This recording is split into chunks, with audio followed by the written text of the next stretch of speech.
ಸಾಧ್ಯತೆ ಕಡಿಮೆ ಆಗುತ್ತೆ. ಬ್ಯಾಕ್ಟೀರಿಯಲ್ ಬ್ಲೈಟಲ್ಲಿ ಇದು ಭಾಳ ಮುಖ್ಯವಾದ ಅಂಶ. ಇರಿಗೇಷನ್ ಕೊಡೋದು ಎಲ್ಲಿ ಕೊಡ್ತೀರಾ, ಎಷ್ಟು ಪ್ರಮಾಣದಲ್ಲಿ ಕೊಡ್ತೀರಾ, ದಟ್ ಪ್ಲೇಸ್ ಮೇಜರ್ ರೋಲ್. ಇದು ಬಿಟ್ಟರೆ ಬಂದು ನೆಕ್ಸ್ಟ್ ನಮಗೆ ಇಂಪಾರ್ಟೆಂಟ್ ಬರೋದಿಲ್ಲಿ ಇದು ಸ್ಟ್ರೆಪ್ಟೋಸೈಕ್ಲಿನ್. ಎನಿಹೌ ಫೇಸ್ ಔಟ್ ಆಗಿದೆ, ಈಗ ಯೂಸ್ ಮಾಡೋದಕ್ಕೆ ರಿಸ್ಟ್ರಿಕ್ಟೆಡ್ ಯೂಸ್ ಇದೆ ಇದು. And next year 25 probably the production will also going to stop. But still ಈಗ ಅವೈಲೇಬಲ್ ಇರೋ ತನಕ ಯೂಸ್ ಮಾಡ್ಬೇಕಾದ್ರೆ ಇದು composition of streptocycline is very important. ಯಾಕಂದ್ರೆ ರೆಕಮೆಂಡೆಡ್ ಈಸ್ ಸ್ಟ್ರೆಪ್ಟೊಮೈಸಿನ್ ಸಲ್ಫೇಟ್ 90% ಇರಬೇಕು, ಟೆಟ್ರಾಸೈಕ್ಲಿನ್ 10% ಇರಬೇಕು, ಪುಟ್ ಟುಗೆದರ್ 100%. ಮಾರ್ಕೆಟಲ್ಲಿ 9% 1% ನಾವು ಇದಾವೆ. ಅಂದರೆ ಇದಕ್ಕಿಂತ 10 ಪಟ್ಟು ಔಷಧಿಯ ಸ್ಟ್ರೆಂತ್ ಕಡಿಮೆ ಇದೆ. ಇದನ್ನ 0.5 ಗ್ರಾಮ್ ರೆಕಮೆಂಡ್ ಮಾಡಿದ್ರೆ ನಾವು ಅದನ್ನ 5 ಗ್ರಾಮ್ ರೆಕಮೆಂಡ್ ಮಾಡಬೇಕು, 10 ಪಟ್ಟು ಹೆಚ್ಚಿಗೆ ಮಾಡಬೇಕು. ಒಂದು ಪ್ಯಾಕೆಟ್ 6 ಗ್ರಾಮ್ ಇರ್ತೈತೆ, ಒಂದು ಪ್ಯಾಕೆಟ್ 1 ಲೀಟರ್ಗೆ ಹಾಕಬೇಕಾಗುತ್ತೆ. ಹಾಗಾಗಿ ಈ ಕಾಂಪೋಸಿಷನ್ ಅನ್ನ ನೋಡ್ಬಿಟ್ಟು ಸ್ಟ್ರೆಪ್ಟೋಸೈಕ್ಲಿನ್ ಪರ್ಚೇಸ್ ಮಾಡ್ರಿ. Same is the case with ಬ್ಯಾಕ್ಟೀರಿಯಾನಾಶಕ್. ಬ್ಯಾಕ್ಟೀರಿಯಾನಾಶಕಲ್ಲಿ ಬ್ಯಾಕ್ಟೀರಿಯಾನಾಶಕ್ ಅಂತ ಏನಿದೆ ಮಾರ್ಕೆಟಲ್ಲಿ ಇಂಡೋಫಿಲರ್ದು, it should contain that 95% active ingredient. 95 ಇದೆ, 49 ಇದೆ. 95 ಆದರೆ 0.5 ಗ್ರಾಮ್ ಸಾಕು, ರೆಕಮೆಂಡೆಡ್ 95. 49 ಆದರೆ 1 ಗ್ರಾಮ್ ಹಾಕ್ಬೇಕು. ಅದನ್ನ ನೋಡ್ಬಿಟ್ಟೆ ನೀವು ಎಷ್ಟು ಡೋಸೇಜ್ ಅಂತ ಡಿಸೈಡ್ ಮಾಡಬೇಕು. ಇವು ಎರಡರಲ್ಲೂ ಮಿಸ್ ಆಯಿತು ಅಂದರೆ ರೋಗ ಕಂಟ್ರೋಲ್ ಆಗಲ್ಲ. ಇವು ಎರಡನ್ನು ನೀವು ಕ್ವಾಲಿಟಿ ಚೆಕ್ ಮಾಡಲಿಲ್ಲ, ನಿಮಗೆ ಬೇಕಾದ ಪ್ರಾಡಕ್ಟ್ ತಗೊಂಡಿಲ್ಲ ಅಂದರೆ ರೋಗ ಕಂಟ್ರೋಲ್ ಆಗಲ್ಲ. ಮೆಜಾರಿಟಿ ಆಫ್ ದಿ ಕೇಸಸ್ ಅಲ್ಲಿ ಇದೇ ಇಶ್ಯೂ.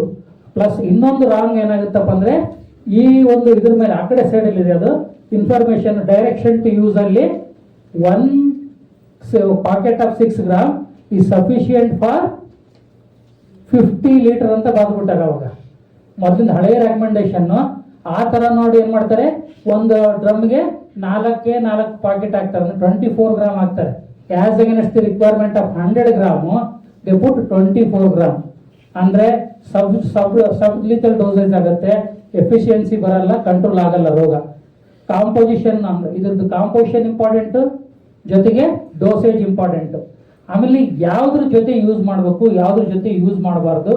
ಆಮೇಲೆ ಇದರಲ್ಲಿ ಮುಖ್ಯವಾದ ಪಾತ್ರ ನಿಭಾಯಿಸೋದು ಬ್ಯಾಕ್ಟೀರಿಯಲ್ ಬ್ಲೈಟ್ ಮ್ಯಾನೇಜ್ಮೆಂಟ್ ಅಲ್ಲಿ ಸೂಡೋಮೋನಾಸ್ ಫ್ಲೋರಸೆನ್ಸ್ ಅನ್ನ ಯೂಸ್ ಮಾಡೋದು. ಇದ್ರ ಬಗ್ಗೆ ಒಂದು 2-3 ವಿಷಯಗಳನ್ನ ಹೇಳ್ತೀನಿ, ಕರೆಕ್ಟಾಗಿ ಇದನ್ನ ಅರ್ಥ ಮಾಡ್ಕೊಳ್ರಿ. Pseudomonas fluorescens competes with the xanthomonas. ಇದು ರೋಗ ಮಾಡ್ತಕ್ಕಂಥದ್ದು ಝಾಂಥೋಮೋನಾಸ್ ಅನ್ನೋ ಬ್ಯಾಕ್ಟೀರಿಯಾ. ಸೂಡೋಮೋನಾಸ್ ಫ್ಲೋರಸೆನ್ಸ್ ಅದು beneficial bio control agent. Almost both belongs to same group. ಎರಡಕ್ಕೂ ಫ್ಲಾಜಿಲೇಟೆಡ್ ಅಂದ್ರೆ ಎಲ್ಲವೂ ನೀರು ಬೇಕು, ಸ್ವಿಮ್ ಮಾಡ್ತಕ್ಕಂಥವು. But mode of action is competition for food and competition for space ಅಂತೀವಿ. ಅಂದ್ರೆ ನಾವು ಸೂಡೋಮೋನಾಸನ್ನೇ ಮೊದಲೇ ಸ್ಪ್ರೇ ಮಾಡಿಬಿಟ್ರೆ, ಸೂಡೋಮೋನಾಸನ್ನ ನೀವು ಮೊದಲೇ ಸ್ಪ್ರೇ ಮಾಡಿರಂತೀವಿ, ಎಲೆ ಮೇಲೆ ಅದು ಹೋಗಿ ಫಸ್ಟೇ ಕುತ್ಕೊಂಡ್ಬಿಡ್ತೈತೆ. ಅಂದ್ರೆ ನೆಕ್ಸ್ಟ್ ಪ್ಯಾಥೋಜನ್ ಬಂದರೂ ಕೂಡ ಆಲ್ರೆಡಿ ಒಂದು ಮನೆಯಲ್ಲಿ ಒಬ್ರು ಇರೋದ್ರಿಂದ ಇನ್ನೊಬ್ಬರು ಆ ಮನೆಯಲ್ಲಿ ಹೋಗೋಕ್ಕೆ ಚಾನ್ಸ್ ಇರಲ್ಲ. ಅರ್ಥ ಆಯ್ತಲ್ಲ ಹೇಳಿದ್ದು? ಮೊದಲೇ ಹೋಗಿ ಅದನ್ನ ಕುಂದಿರಿಸಿದ್ರೆ that is direct competition for space. Competition for food means ಅಲ್ಲಿರ್ತಕ್ಕಂಥ ಫುಡ್ ಏನಿದೆ ಅದನ್ನೆಲ್ಲ ಅದು ಎಕ್ಸಾಸ್ಟ್ ಮಾಡುತ್ತೆ. ಸಬ್ಸಿಕ್ವೆಂಟ್ಲಿ ಬರ್ತಕ್ಕಂಥ ಪ್ಯಾಥೋಜನ್ಗೆ there will not be food available. And the second most important thing is liquid ಬೆಟರ ಪೌಡರ್ ಬೆಟರ. ಬಹಳಷ್ಟು ಜನಕ್ಕೆ ಕನ್ಫ್ಯೂಷನ್, ಲಿಕ್ವಿಡ್ ಹೊಡೀರಿ, ಪೌಡರ್ ಹೊಡೀರಿ ಅಂತಂದೇಳಿ. ಒಂದು ಇಂಪಾರ್ಟೆಂಟ್ ವಿಷಯ ಏನಪ್ಪಾ ಅಂದರೆ ಸೂಡೋಮೋನಾಸ್ ಫ್ಲೋರಸೆನ್ಸ್ ಎಷ್ಟು ಕೆಲಸ ಮಾಡುತ್ತೋ ಅಷ್ಟೇ ಕೆಲಸ ಟಾಕ್ ಪೌಡರ್ ಮಾಡುತ್ತೆ. ಟಾಕ್ ಪೌಡ್ರು ಟೆಕ್ನಿಕಲಿ ಕರೆಕ್ಟಾಗಿರ್ಬೇಕು, ಅದು ಭಾಳ ಇಂಪಾರ್ಟೆಂಟ್. ಭಾಳಷ್ಟು ಜನ ನಿಮಗೆ ಟಾಕ್ ಪೌಡರ್ ಅಂತಂದೇಳಿ ಸುಣ್ಣದ ಪುಡಿಯಲ್ಲಿ ಮಿಕ್ಸ್ ಮಾಡಿ ಸೂಡೋಮೋನಾಸನ್ನು ಕೊಟ್ಟಿರುವ ಎಕ್ಸಾಂಪಲ್ಗಳು ಭಾಳ ಇದಾವೆ. How to check? ಹೆಂಗಾದ್ರೂ ಬೋರ್ಡ ಮಾಡಕ್ಕೆ pH ಮೀಟರ್ ತಂದಿರ್ತೀರಿ, ತಂದಂಥ ಒಂದು ಟಾಕ್ ಪೌಡರ್ ಫಾರ್ಮೇಷನ್ 10 ಗ್ರಾಮನ್ನ ಒಂದು 100 ml ವಾಟರ್ ಹಾಕಿ pH ಚೆಕ್ ಮಾಡಿ ನೋಡ್ರಿ. ಸುಣ್ಣದಾಗಿದ್ರೆ 10.5-11 ಇರ್ತೈತೆ. ಮೆಗ್ನೀಷಿಯಂ ಸಿಲಿಕೇಟ್ ಅಂದ್ರೆ ಒರಿಜಿನಲ್ ಟಾಕ್ ಪೌಡರ್ ಆಗಿದ್ರೆ 8 ಒಳಗೆ ಇರ್ತೈತೆ. ಅದನ್ನ ಚೆಕ್ ಮಾಡಿ. ಸೂಡೋಮೋನಾಸ್ ಎಲ್ಲಿದ್ದ ತರ್ತಿರಲ್ಲ pH ಸ್ವಲ್ಪ ಚೆಕ್ ಮಾಡ್ರಿ. ಅಂದ್ರೆ ಮೆಗ್ನೀಷಿಯಂ ಸಿಲಿಕೇಟೇ ಇದೆಯೋ ಅಥವಾ ಕ್ಯಾಲ್ಸಿಯಂ ಹೈಡ್ರಾಕ್ಸೈಡ್ ಸುಣ್ಣ ಹಾಕಿದಾರೋ. ಸುಣ್ಣ ಹಾಕಿದ್ರೆ ಡಬಲ್, ಒಂದು ರೋಗ ಕಂಟ್ರೋಲ್ ಆಗಲ್ಲ, ಎರಡನೇದು ಸ್ಕಾರ್ಚಿಂಗ್ ಎಫೆಕ್ಟ್.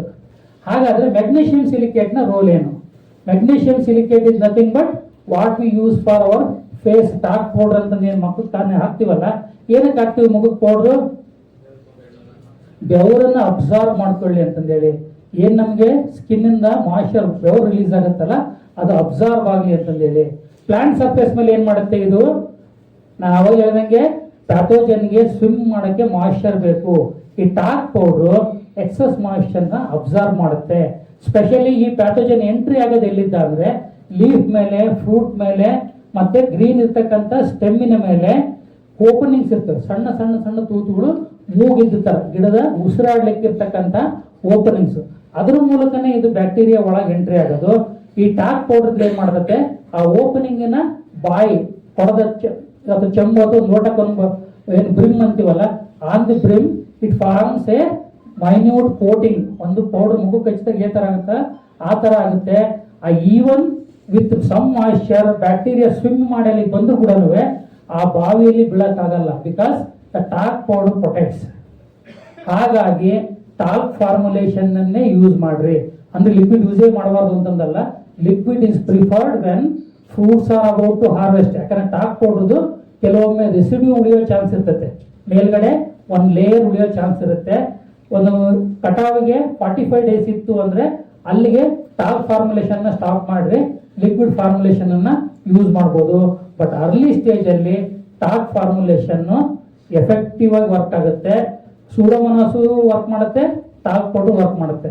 ಅದರಲ್ಲಿ ಇನ್ನೊಂದು ಕ್ವಶನ್ ಏನಪ್ಪಾ ಅಂದ್ರೆ ಫ್ಲವರಿಂಗ್ ಅಲ್ಲಿ ಯೂಸ್ ಮಾಡಲೋ ಬೇಡ ಅಂತಂದೇಳಿ. ಫ್ಲವರಿಂಗ್ ಅಲ್ಲಿ ಆರಾಮಾಗಿ ಯೂಸ್ ಮಾಡ್ಬೋದು. It will not come in the way of fertilisation ಅಥವಾ ಫ್ರೂಟ್ ಸೆಟ್ಟಿಂಗು. ಬಟ್ ಒಂದು ಮಿಸ್ಟೇಕ್ ಏನ್ ಮಾಡ್ತಾರೆ ಅಂದ್ರೆ 600 ಲೀಟರ್ ಡ್ರಮ್ಮಿಗೆ 600 ಲೀಟರ್ಗೆ ಎಷ್ಟು ಬೇಕು 5 ಗ್ರಾಮ್ 10 ಗ್ರಾಮ್ ಅಂತ ಏನು ರೆಕಮೆಂಡೇಶನ್ ಹೇಳ್ತೀವೋ ಅಷ್ಟು ಟಾಕ್ ಪೌಡರ್ನ ಮಿಕ್ಸ್ ಮಾಡಿ ಸ್ಪ್ರೇ ಮಾಡಕ್ ಹೋಗ್ತಾರೆ. But what ever the commercially available magnesium silicate ಅದು ಸ್ಟೆಬಿಲೈಸ್ಡ್ ಅಲ್ಲ. ಸ್ಟೆಬಿಲೈಸ್ಡ್ ಅಂದ್ರೆ ಅದು ಡಿಸ್ಪರ್ಸೆಂಟ್ ಆಗೋದಿಲ್ಲ, ಕಂಪ್ಲೀಟ್ ಆಗಿ ಸೆಟಲ್ ಆಗುತ್ತೆ. ಸ್ವಲ್ಪ ಸೆಡಿಮೆಂಟೇಷನ್ ಪ್ರಾಬ್ಲಮ್ ಇರೋದ್ರಿಂದ ನೀವು 600 ಲೀಟರ್ ಮಿಕ್ಸ್ ಮಾಡಿದಾಗ ಏನಾಗುತ್ತೆ, ಒಂದು ಅರ್ಧ ಸ್ಪ್ರೇ ಮಾಡೋ ಅಷ್ಟೊತ್ತಿಗೆ ಕೆಳಗಡೆ ತಳದಲ್ಲಿ ಕುತ್ಕೊಂಡ್ಬಿಡ್ತದೆ ಟಾಕ್ ಪೌಡರ್. ಆ ಕೊನೆಗೆ ಯಾವ ಗಿಡಗಳಿಗೆ ಸ್ಪ್ರೇ ಮಾಡ್ತಿರೋ ಅಲ್ಲಿ maybe it will come in the way of fruit setting, fertilisation problem ಆಗ್ಬೋದು, ಅಥವಾ ಸ್ಕಾರ್ಚಿಂಗ್ ಎಫೆಕ್ಟ್ ಆಗ್ಬೋದು. ಏನಪ್ಪ ರೆಮಿಡಿ ಅದಕ್ಕೆ? ಯಾವ ತರ ಅದನ್ನ ಓವರ್ಕಮ್ ಮಾಡ್ಬೇಕಂದ್ರೆ 600 ಲೀಟರ್ ನಿಮ್ಮ ಕ್ಯಾನ್ ಇದ್ರೂ ಕೂಡ 200 ಲೀಟರ್ ಅಟ್ ಎ ಟೈಮ್ ಕಲಿಸ್ಕೊಳ್ರಿ, ಅಷ್ಟನ್ನು ಮಾತ್ರ ಸ್ಪ್ರೇ ಮಾಡ್ರಿ.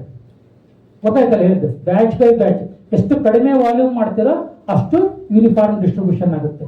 ಎಷ್ಟು ಹೆಚ್ಚಿಗೆ ವಾಲ್ಯೂಮ್ ಅಲ್ಲಿ ಒಟ್ಟೆ ಟೈಮ್ ಕಲಿಸ್ತಿರೋ ಅಷ್ಟು ಅದ್ರದ್ದು ಡಿಸ್ಟ್ರಿಬ್ಯೂಷನ್ ಯೂನಿಫಾರ್ಮಿಟಿ ಆಗಲ್ಲ, ಕೊನೆಗೆ ಕಾನ್ಸಂಟ್ರೇಟೆಡ್ ಆಗುತ್ತೆ.